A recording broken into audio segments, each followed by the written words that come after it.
Go, mate. Just make sure it's going. Yes, we're going. This is the Zombie Slayer. I try and talk. I had a comment where the guy couldn't understand me. I'm sorry. I tried my best. I'll talk as clearly as I can. I'll concentrate on that from now on. So it's going to be a tune-up. At the moment, I'm just tuning these up. I'm doing all the 52cc cut off in another place so I can make a bit more noise. But hopefully I'll be able to do one cut and see how this goes. Now it's running a semi-chisel.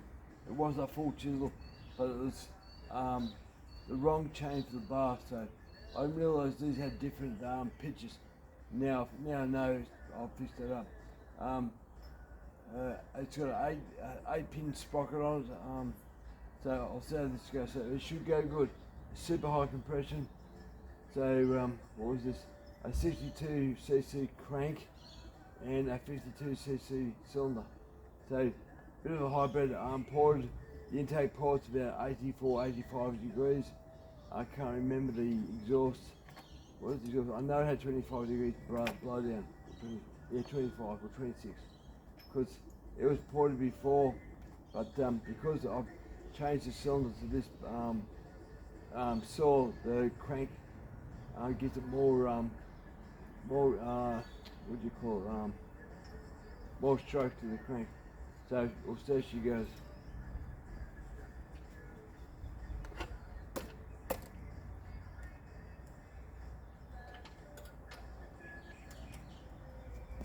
I pulled apart, also cleaned and whatever else, but this thing always had a problem with turning off the off switch when you bury it down, so I ground that out as well. So a guy called Steve sent me this, and I thought, it's a good saw. It's not a brand name, but I love playing around with odd things that make sense. So see how she goes.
That goes good. It turned itself off at the end. Oh well, because of that switch. I have to take some more out of it, but yeah, that goes well. I like that. Alright guys, thanks for watching.